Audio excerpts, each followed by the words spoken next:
primeiro lugar, queria agradecer a SMAF pelo convite. Para mim, eu fiquei muito feliz quando soube do tema. O tema da lavagem de dinheiro é algo que sempre me interessou bastante, desde a época de período pós-graduação ali, quando eu comecei a ir para a área do direito penal, como no início ali na Polícia Federal, a ideia foi, por coincidência, eu acabei caindo de paraquedas no caso Banestado, e a partir dali, a lavagem de dinheiro acabou sendo um tema de interesse meu, e fiquei muito feliz do tema da lavagem de dinheiro ter sido inserido nesse evento, e é bem curioso porque ele tem bastante relação com o tema anterior, com o tema da economia do crime, porque acaba sendo, na verdade, uma visão por uma outra ótica, que é como você pode conseguir, a partir de sinais de alerta que o próprio sistema te proporciona, conseguir mapear e, com isso, reduzir ali aquela possibilidade de impunidade em relação ao crime. E isso acaba sendo mais interessante ainda quando se trata de corrupção, e aí vem a lógica, até colocando em relação à corrupção e lavagem, é um tema bastante importante, já tem uma série de estudos em relação do porquê você estudar lavagem de dinheiro quando você está tratando de corrupção. A corrupção, como a gente acho que isso é unânime, é muito difícil de ser investigada, é muito difícil de ser punida, e aí quando você passa para a lavagem de dinheiro, o cenário já é um pouco mais, eu não diria fácil, mas até um pouco mais simples. Não que a lavagem de dinheiro seja um crime também fácil de investigar, mas por uma lógica que depois a gente vai chegar. Só uma introdução aqui sobre corrupção, vou colocar alguns dados, até não por acaso, essa relação entre corrupção e lavagem de dinheiro, na polícia se optou, no âmbito da Polícia Federal, de tratar esses dois temas numa mesma área, que é a área em que eu estou hoje, que é uma área responsável por lidar tanto com os casos de corrupção quanto de lavagem. Então, só um histórico aqui, depois, se alguém tiver, eu vou citar alguns estudos, se alguém tiver interesse, depois só pedir por e-mail, mando os papers, etc. Mas aqui tem um estudo um pouco antigo, da GV, que fala que o Brasil perde, isso até a gente está falando de antes da Lava Jato, se isso for atualizado, talvez os números sejam um pouco maiores, mas que a gente perderia em torno de 5% do PIB em razão da corrupção pública e deixaria de crescer em torno de 2% ao ano em razão da corrupção. Se a gente considerar 2017, nosso PIB foi de 6,6 trilhões.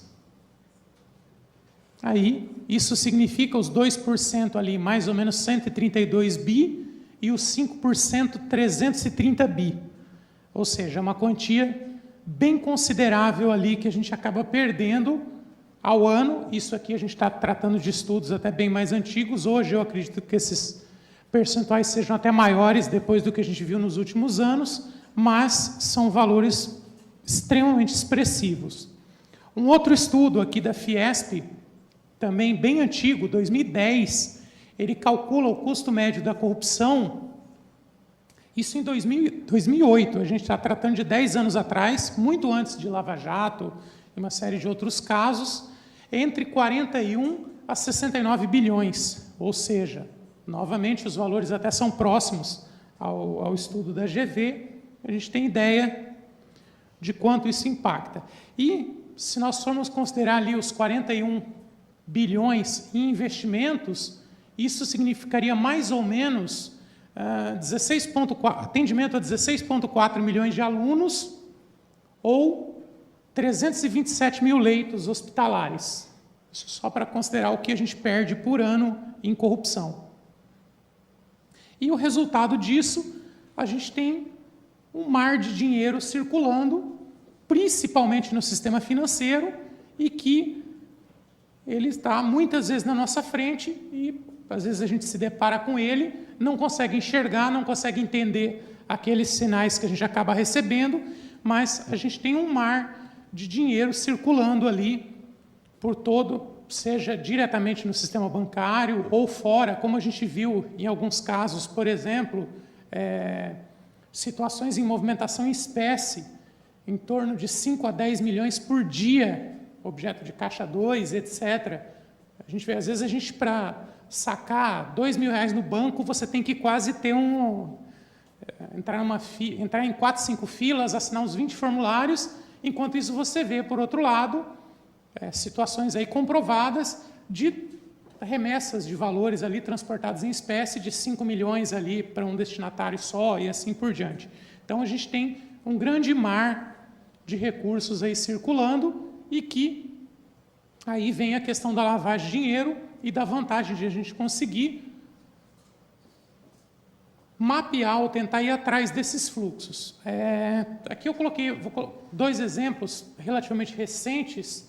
É óbvio que o sistema de lavagem de dinheiro deveria funcionar, mas aí a gente se depara com uma notícia dessa, que a empresa comprou um banco para distribuir propina, ou seja, muitos até já poderiam ter ficado chocados quando se descobriu que a empresa tinha um setor dentro dela especializado em pagamento de propina, um setor mesmo no organograma, com ramal, com lista ali de funcionários e assim por diante, e aí você chega numa notícia dessa, que é melhor para escapar dos controles do que você ter o seu próprio banco.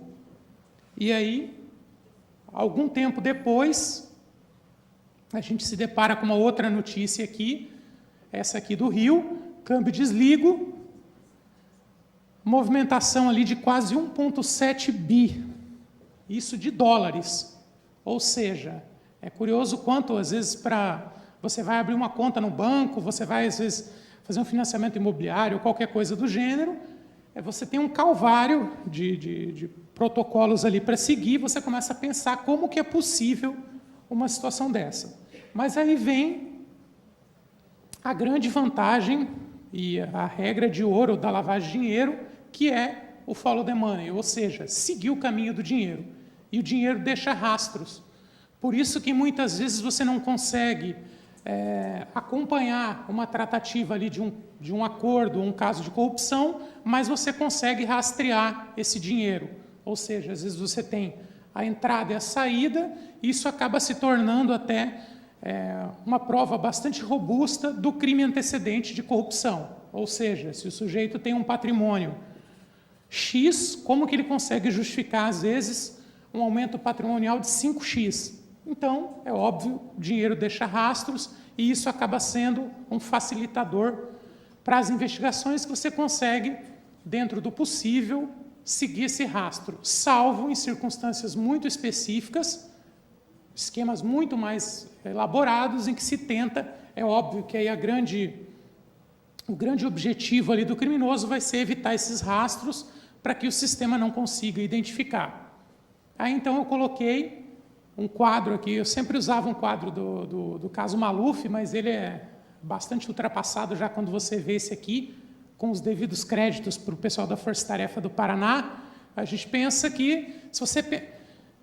Às vezes é só o sujeito mandando dinheiro daqui para a Suíça, mas aqui era um caminho aqui, basicamente, da saída de determinada empreiteira até chegar a 3 agentes públicos. Ou seja, você vê a quantidade de jurisdições e offshores por onde esse dinheiro circulou, mas, reiterando, dinheiro deixa rastros. Então, pode ser mais difícil, pode levar um tempo maior, mas você consegue, com um pouco de esforço, cooperação internacional e uma boa investigação, alcançar ou seguir esse rastro aí e chegar num resultado relativamente satisfatório. Eu acredito que quando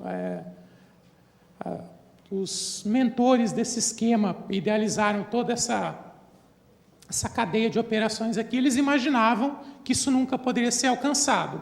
Mas, a partir do momento que você tem alguns elos dessa cadeia se rompem, um país passa, uma jurisdição que costumeiramente não coopera, passa a cooperar e assim por diante, esses planos acabam sendo frustrados e você consegue, muitas vezes, mapear essa estrutura.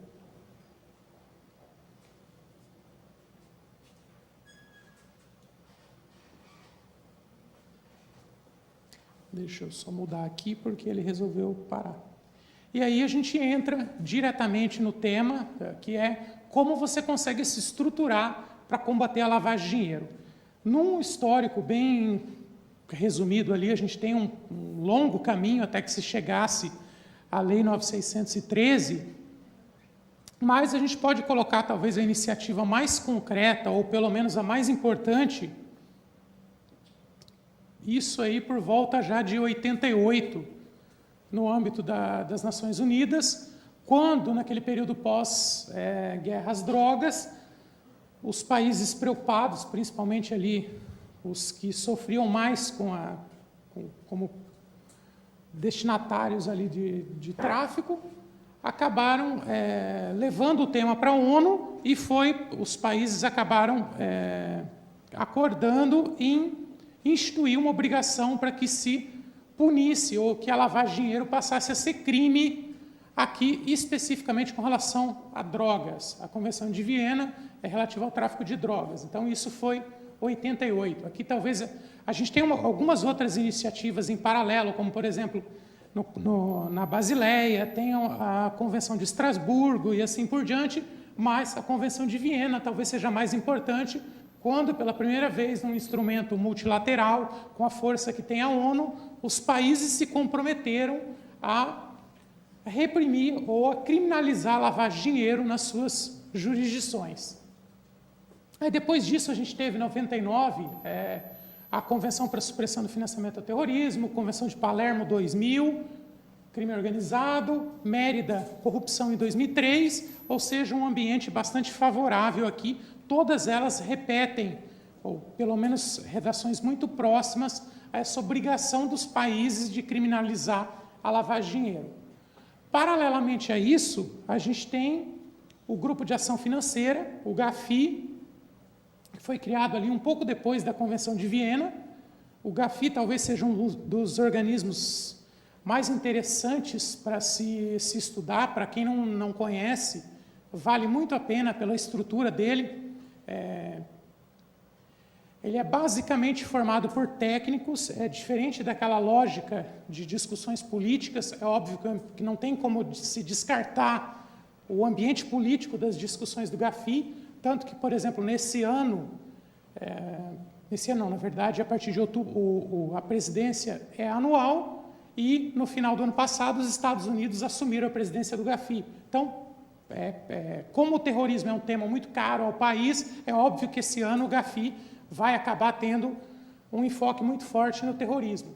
Mas o GAFI surgiu lá em 89, quando o G7 acabou solicitando para que se criasse essa estrutura para estudar, ou para pelo menos se diagnosticar a utilização do sistema financeiro para a movimentação ou para essa manutenção ali de produto do crime. Isso aí, ele foi criado com a natureza de força-tarefa, eram, salvo engano, 7 ou 8 países só.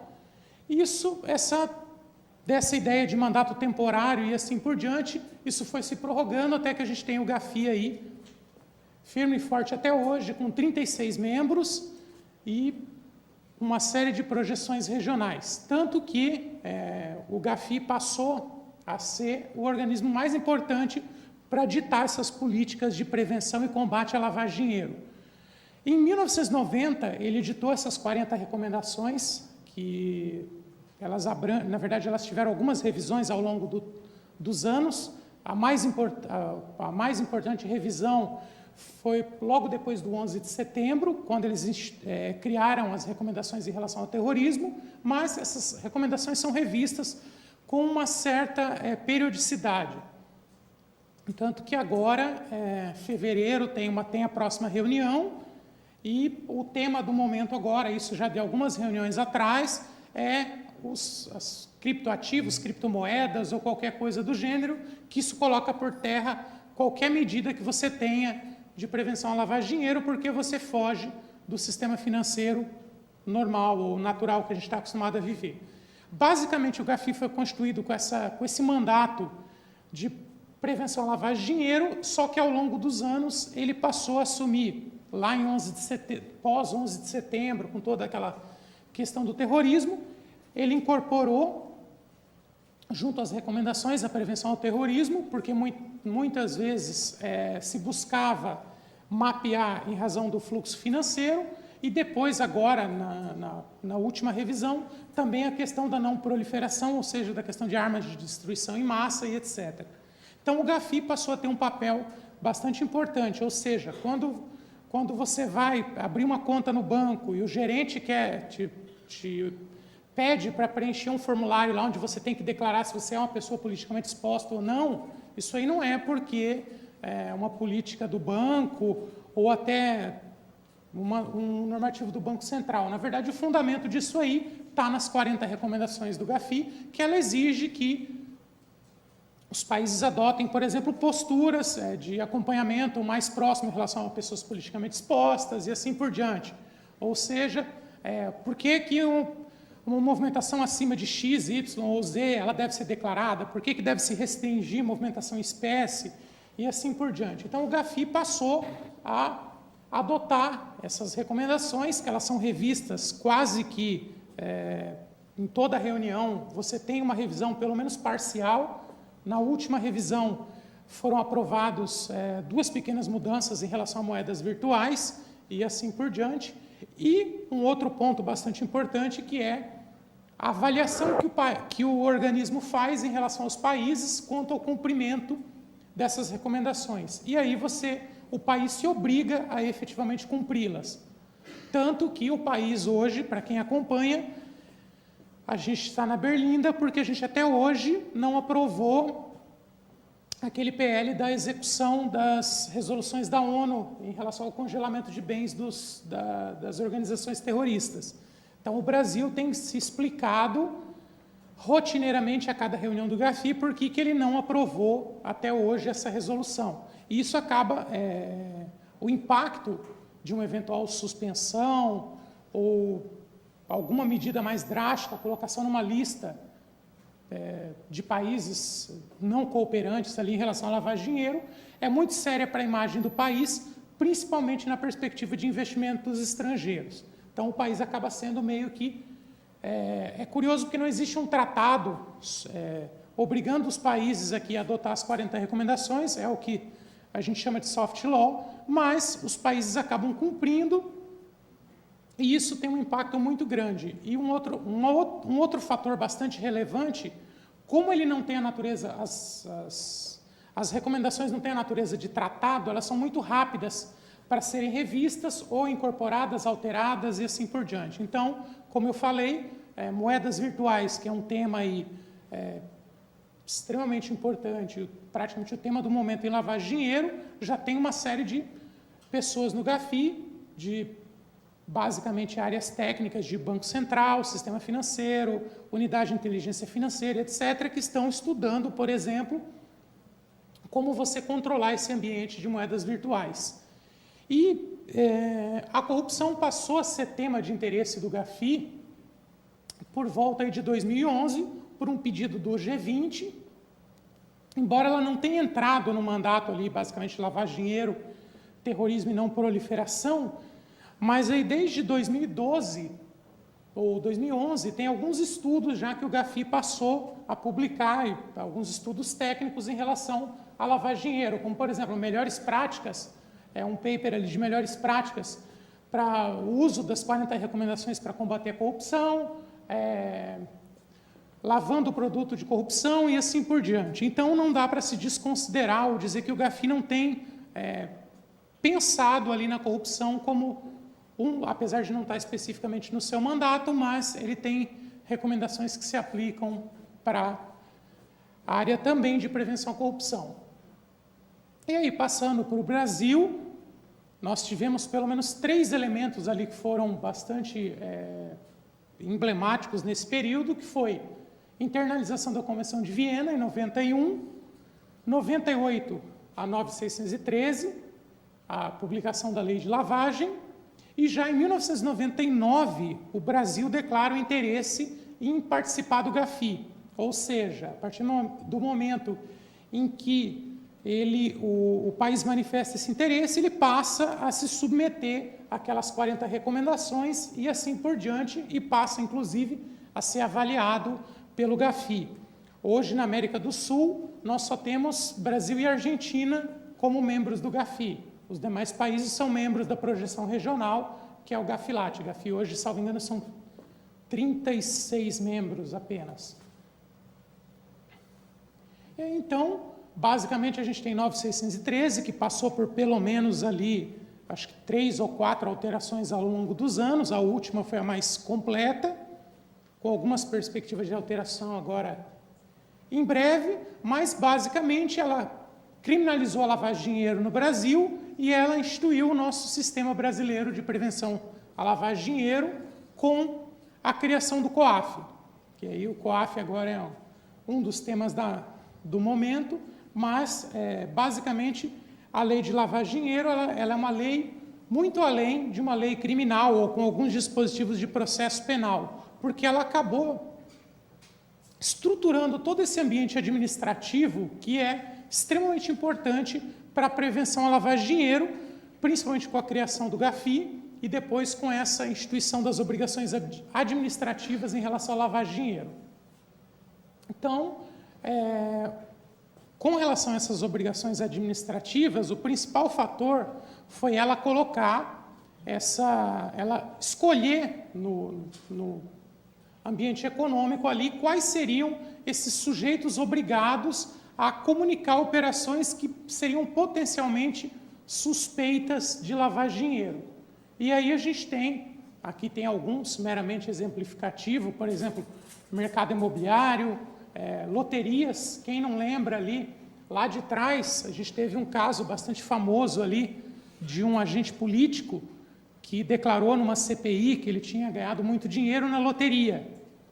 Isso foi bem antes da 9613, mas hoje isso certamente não aconteceria, porque o sujeito ganhou uma vez, ganhou a segunda, certamente o COAF seria comunicado e os órgãos de persecução receberiam esse relatório ali e poderiam passar a investigar essa situação. Então, hoje, aquela ideia de ganhar lá 200, 300 vezes na loteria, isso não seria mais possível, graças a essa estrutura administrativa. E a gente tem, por exemplo, bolsa de valores, mercado de arte, cartões de crédito, bens de luxo e assim por diante. Então, basicamente, ali se seleciona áreas potencialmente vulneráveis para lavagem de dinheiro e se passa a cobrar que elas comuniquem essas operações suspeitas para o COAF, que a partir de então ele, como unidade de inteligência financeira, vai analisar e aí, vendo indícios de crime, ele vai dar o tratamento necessário.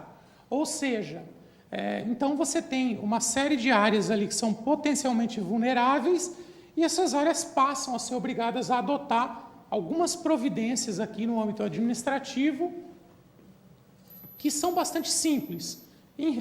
Bastante simples aqui quando a gente trata de sistema financeiro. Quando eu falo sistema financeiro, a gente está tratando de Banco Central, CVM, SUSEP, que são os maiores reguladores ali. Isso acaba não se tornando tão simples quando você vai tratar, por exemplo, de bens de luxo. Eu tenho praticamente 16, 17 anos na Polícia Federal. Eu nunca recebi, por exemplo, uma comunicação relacionada à aquisição de bens de luxo. Nunca recebi comunicação, por exemplo, do mercado de obras de arte. E assim por diante. A gente vê por aí que essas operações ocorrem. Isso acaba dependendo muito também de conscientização desses setores para que essa estrutura realmente funcione. Quanto maior for a conscientização, depois eu selecionei 2 exemplos práticos ali que mostram como isso poderia funcionar bem, mas é fundamental para o sistema funcionar que esses setores obrigados estejam engajados e cumpram essas obrigações ali, que são, em resumo, a política de conheça seu cliente, ou seja, basicamente, a identificação do cliente. Quando você vai abrir uma conta no banco, o gerente ali tem que ter um cadastro correto, seu, pela lógica. Se você vai abrir uma conta, pessoa jurídica, ele deveria visitar a sua empresa para ver se ela efetivamente existe e assim por diante. Se você é um colecionador de obra de arte ou assim por diante, você tem costume de comprar numa galeria, ela deveria ter um cadastro de cliente e aí tem uma instrução normativa, uma resolução, o caso de obra de arte é uma portaria do IPHAN, discriminando quais são os dados que devem constar nesse cadastro e assim por diante. E esses sujeitos obrigados devem, então, manter um registro dessas operações, ou seja, ele tem que saber que a pessoa X compareceu digamos que numa galeria, na data de ontem, comprou um quadro, identificação dessa operação, na mesma forma que se ela compareceu hoje, ela comprou um outro quadro e assim por diante. Ela deve ter um histórico e um registro dessas operações. E aí, quando essas operações se enquadrarem em determinadas circunstâncias, elas devem obrigatoriamente serem comunicadas para o COAF. Como se definir quais são essas operações? Essas operações basicamente são definidas pelos órgãos reguladores, ou seja, o Banco Central, por exemplo, tem uma carta circular em que ele detalha ali quais são as operações que o sistema financeiro deve comunicar. Ou seja, transações, por exemplo, movimentação em espécie, conjunto de movimentações pequenas que possam, que pelo conjunto ou pelo total, elas fujam do padrão ali de movimentação daquela conta, quando o cliente se recusa a fornecer dados, e tem uma série de outras circunstâncias, uma série de operações feitas em sequência, sem uma razão econômica aparente, e assim por diante. Da mesma forma, CVM, IPHAN e uma série de outros reguladores ali, dentre aqueles sujeitos obrigados.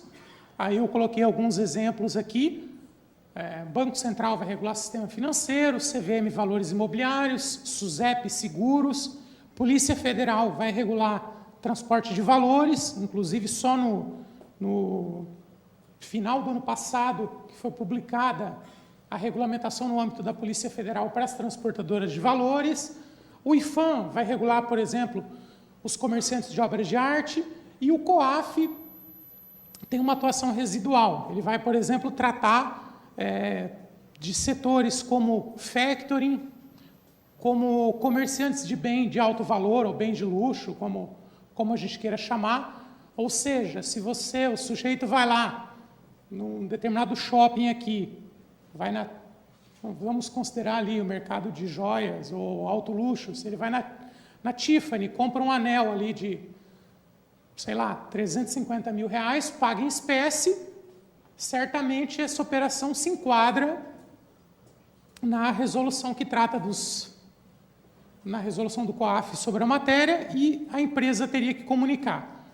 No sistema, talvez o grande grupo ali de sistema financeiro, Bacen, SUSEP, CVM, isso funcione de uma forma mais, talvez, tranquila, até por um maior tempo já de vigência desses normativos e assim por diante. Nesses outros setores, é muito, de certa forma, prematuro ainda essa regulamentação, tanto que, como eu falei, raramente você vê comunicações do mercado de obras de arte.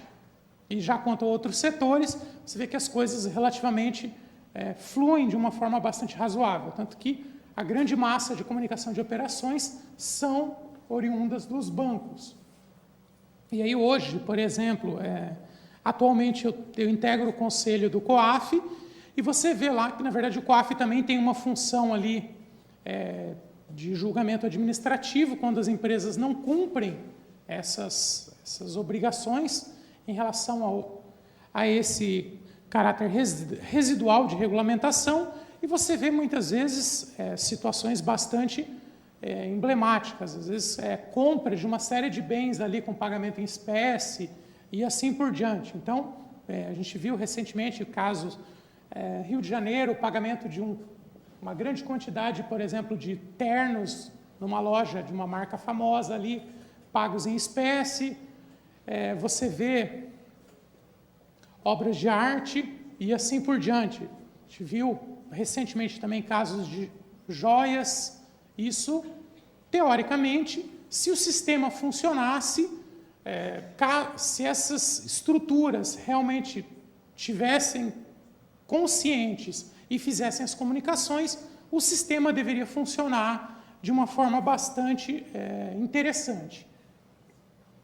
E aí, então, o COAF recebe essas comunicações, ele é a unidade de inteligência financeira, ele tem acesso a uma série de cadastros de órgãos públicos, ele tem ali, vai juntar essas informações com informações da mídia, e aí, então, quando isso entrar em alguma matriz de risco deles, isso vai despertar um alerta lá, e ele vai efetuar uma comunicação para as autoridades competentes. Ou seja, vamos considerar, digamos que a minha situação, sou servidor público, eu tenho um padrão bastante comum, de um padrão financeiro comum, eu tenho uma entrada no começo do mês, que é o período de recebimento de salário, e uma série de saídas ao longo do mês. Aí, digamos que num determinado momento, aparece lá uma movimentação, sei lá, eu tive uma movimentação, tenho um salário de X, mas eu tive uma movimentação, digamos aí, de R$500 mil, que entrou na minha conta numa região de fronteira. Essa informação acaba indo para o COAF. Na verdade, hoje, se nós formos... eu acredito que qualquer um de nós deve ter algum registro no COAF de alguma operação na vida, mas isso não significa necessariamente crime. Voltando a esse exemplo que eu coloquei, por exemplo, eu posso ter, digamos que eu tenha vendido um apartamento que eu tinha comprado na minha primeira lotação, que foi na fronteira, isso gerou uma movimentação ali de R$500 mil na minha conta, naquele mês, que fugiu ao meu padrão. Ou seja, aí o COAF vai receber essas informações, isso vai entrar numa matriz de risco, e aí ele vai avaliar. É óbvio que a hora que ele pegar, por exemplo, com informações de órgão público, ele vai cruzar isso talvez com uma declaração de operações imobiliárias, ele vai ver, não, o fulano de tal ali, ele teve essa movimentação, mas ele vendeu um imóvel nesse mês. Então, a operação, basicamente ali, ela pelo menos tem alguma explicação plausível. Isso pode não entrar aqui como indício de crime, não se quer ser objeto de comunicação. Muitas vezes também o COAF não tem como mapear a extensão dessa operação. Eu lembro de um caso, uma vez que eu recebi um relatório de inteligência financeira, era uma coisa quase, você lia aquilo ali, você tinha, isso foi no meio da Lava Jato, a impressão era de que claramente ali, uma série das empresas, o principal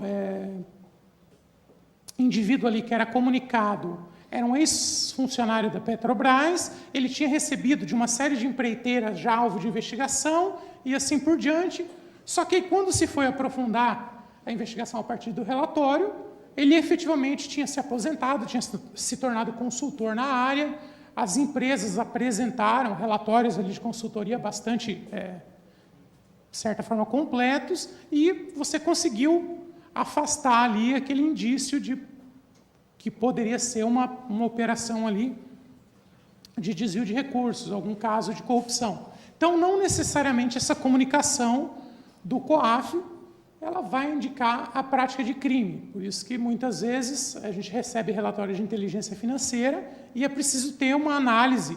E aí vem uma grande questão, talvez a mais importante disso tudo, é que até hoje a gente não tem muito certo qual a natureza jurídica dessa comunicação do COAF.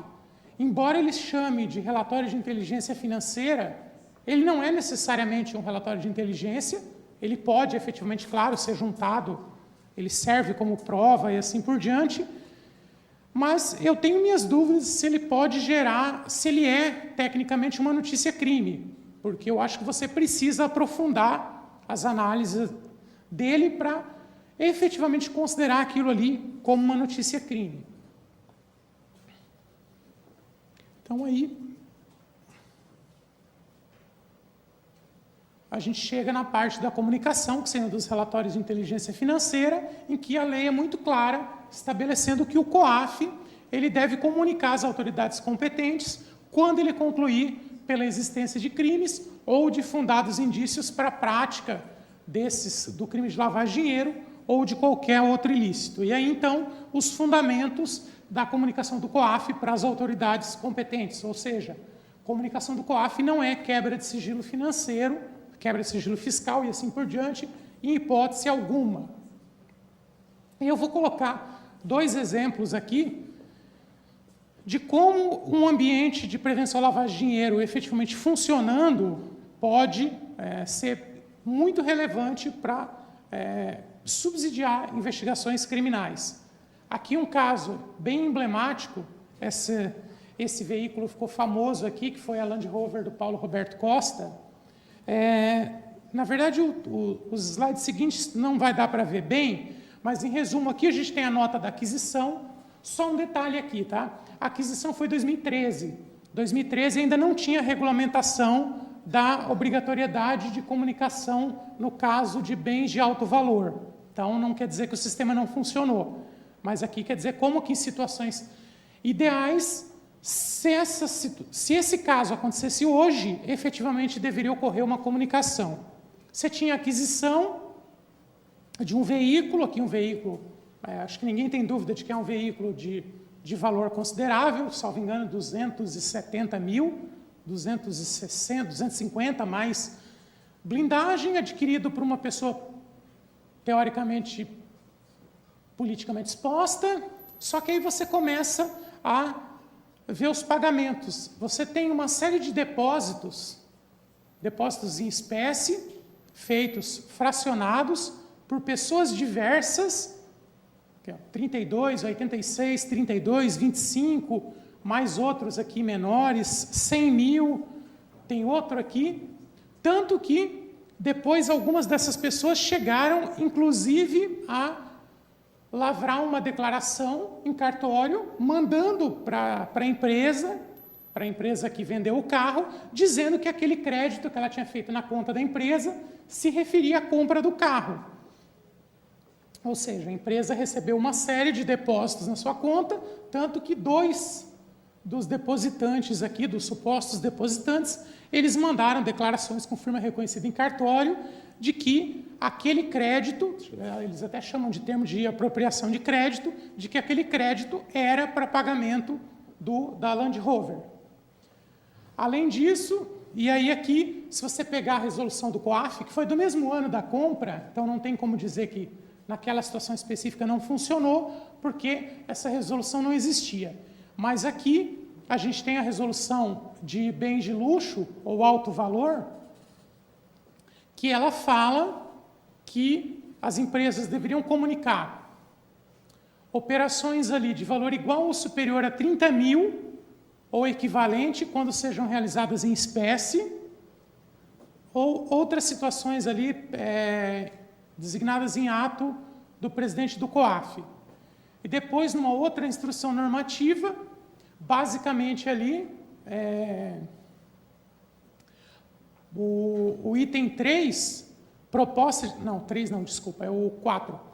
Aquisição de veículo automotor com pagamento efetuado por terceiros. Ou seja, claramente é aquela condição que você tem vários pagamentos ali realizados por terceiros, ou seja, no mundo ideal, hoje, se essa situação se repetisse, a empresa que vendeu o carro necessariamente teria que comunicar ao COAF da operação.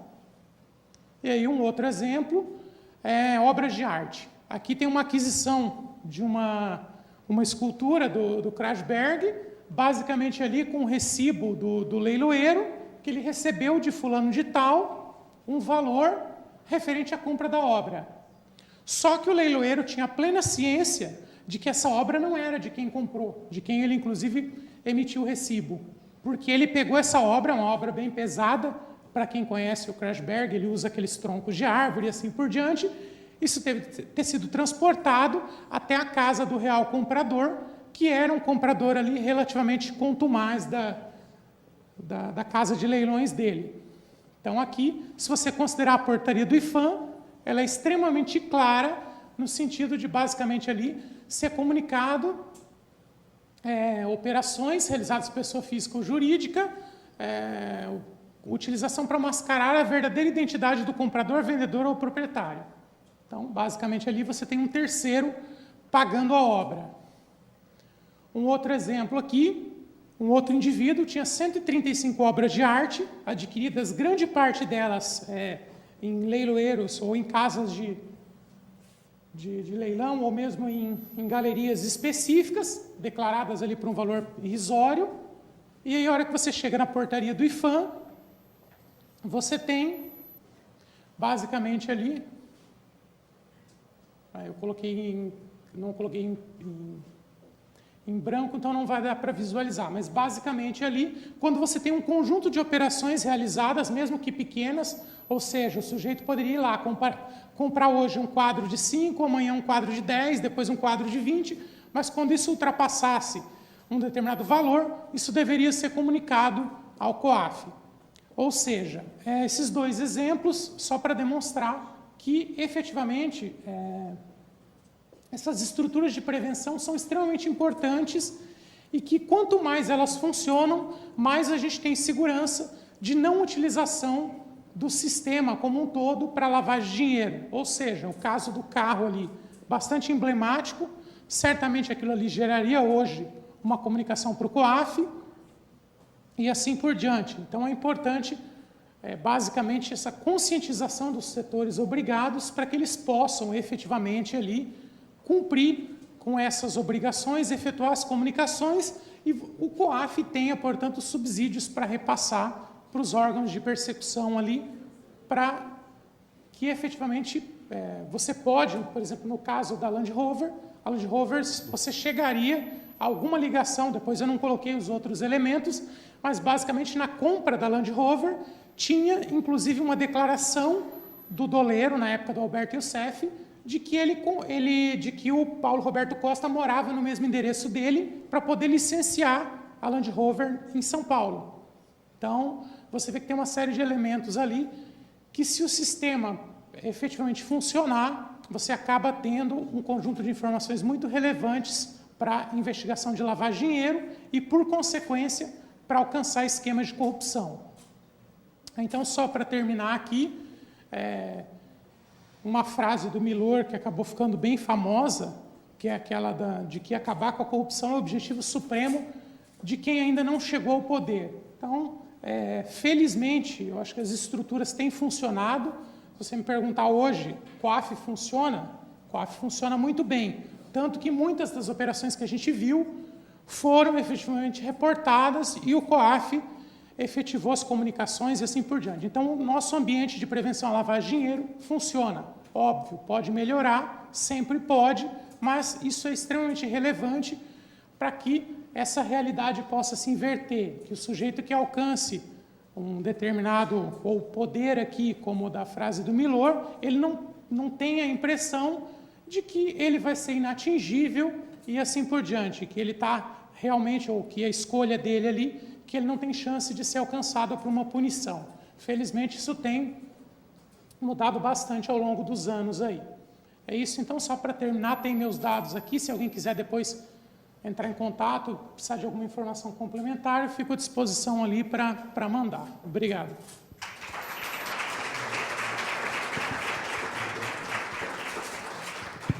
Agradeço ao Dr. Márcio pela sua exposição, nos brindou com a sua rica formação teórica, acadêmica e principalmente a experiência prática nesses 17 anos aí de polícia. Trouxe os efeitos deletérios da corrupção inicialmente em dados empíricos, perguntou como podemos nos estruturar para combater esse mal e, por fim, apresentou aí o marco regulatório vigente.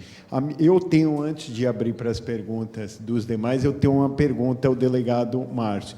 Vossa Excelência falou bastante aqui do presente, que temos um sistema positivo, trouxe algumas operações, câmbio desligo, lava-jato, que mudaram a forma como no Brasil é feita a persecução penal colarinho branco, né? A minha pergunta seria assim, uma espécie de, vamos dizer assim, 10-year challenge do combate à corrupção. Ou seja, vamos olhar para o amanhã também, fazer um exercício de futurologia. Em 10 anos, o senhor acha que esse combate à corrupção que foi feito nos moldes da Lava Jato, com todos esses novos instrumentos que a gente tem discutido ao longo da semana, são conjunturais, episódicos e vão passar como uma onda, ou são efeito catraca de uma revolução silenciosa que podem levar ao fim da prática de corrupção sistêmica no Brasil? Como o senhor vê o amanhã após essas operações que estão aí hoje?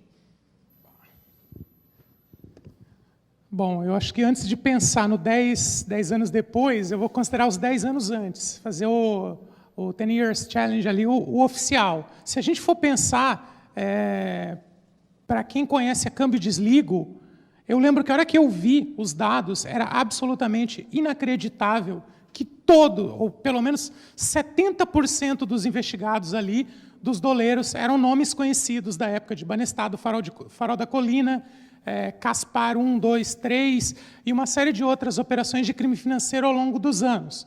Ou seja, esses sujeitos continuaram ali, durante todo esse período, na prática de crimes,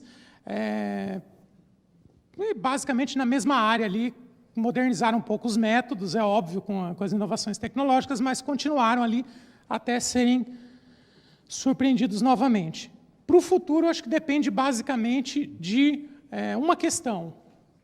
A gente conseguir evitar ou conseguir manter os avanços que a gente teve ao longo dos últimos anos, isso principalmente em mecanismos de investigação, e evitar que alguns projetos de lei ali bastante assustadores possam acabar sendo aprovados. E aí tem uma série de iniciativas.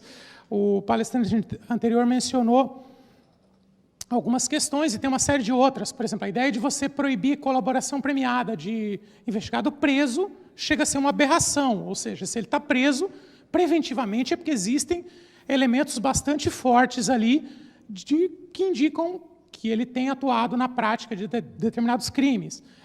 E assim por diante, a questão de anistia Caixa 2 e uma série de outras medidas que a gente viu que, de certa forma, tentaram ser implementadas ali ao longo desses 3, 4 anos e que podem vir como um pacote para o futuro. Acho que basicamente vai depender de como a gente consiga se estruturar daqui para frente para não ter retrocesso nessa área. Ou seja, é muito importante a atuação do COAF, dos órgãos de persecução e assim por diante, e esse ambiente de prevenção à lavagem de dinheiro tem que funcionar. Alguma outra pergunta? Podia fazer em blocos, né? Pegar umas 3 já. Boa tarde, Márcio. Parabéns pela exposição. Você falou rapidamente das criptomoedas, né? E como é que você enxerga o combate à lavagem de dinheiro no âmbito da tecnologia de ponta, né? Então, você tem o problema das criptos, você tem hoje as fintechs com pouca regulação, você tem... Eu mesmo estava tentando fazer um pagamento esses dias de um serviço no exterior, eu tinha prazo, e aquela burocracia, aí tinha lá o Wise Transfer, né? Eu não fiz, mas fica mais fácil, fica mais difícil. Qual a estratégia que vocês têm hoje para enfrentar esse tipo de dificuldade? Bom, a ideia de na verdade, nem mais criptomoedas, mas de acordo com a última reunião do G20, passou a ser criptoativos e assim por diante, mas a gente está...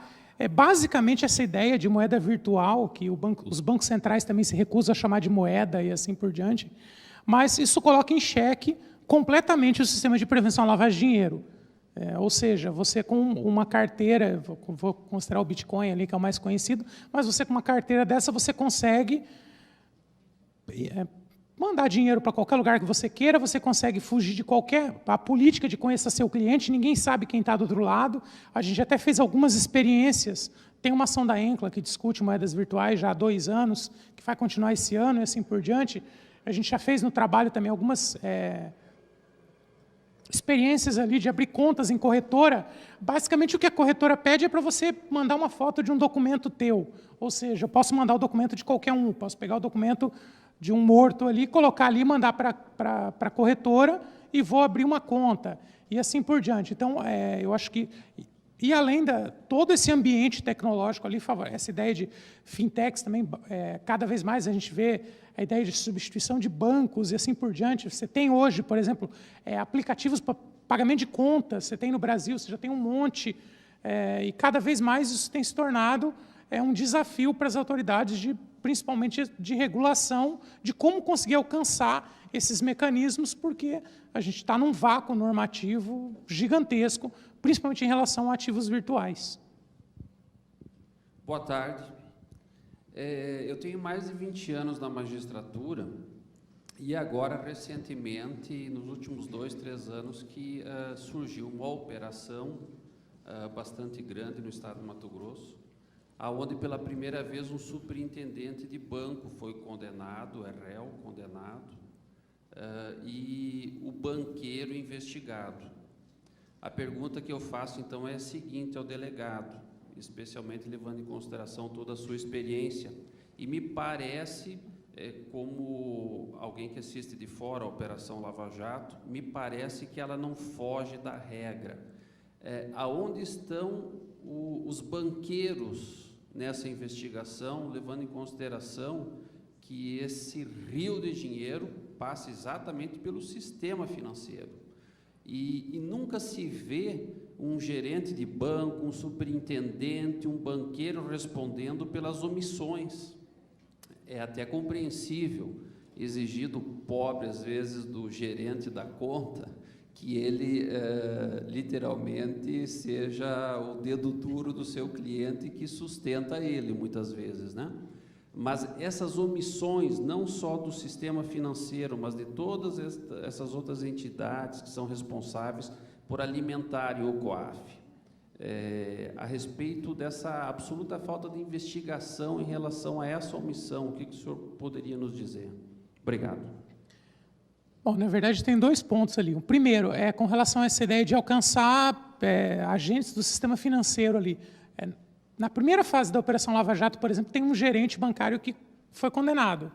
Então, ele era um dos que...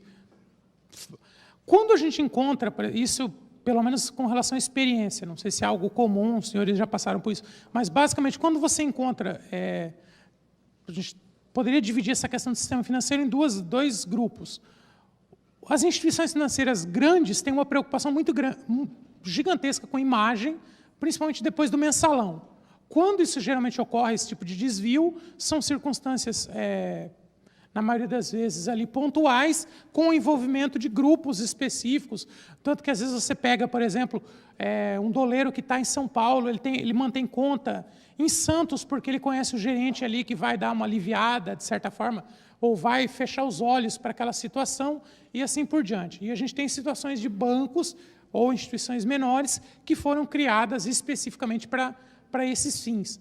Tanto que, por exemplo, se eu não tenho aqui, eu até ia colocar na apresentação, não coloquei, mas teve um julgamento recente agora do COAF por não cumprimento de obrigações de PLD, de prevenção à lavagem de dinheiro, que foi na última sessão de um caso específico de uma factoring que não comunicou operações financeiras, ela suspeitas, e depois a gente constatou que eram até criminosas, mas ele foi condenado à maior multa da história do COAF, salvo engano, foram quase 30 milhões, e, além disso, inabilitação tanto dos diretores quanto da empresa para exercer atividade de factoring. Então, de certa forma, o sistema tem funcionado ali dentro do possível. É óbvio que ainda tem uma série de espaços ali ainda para serem investigados nesse cenário ali de sistema financeiro.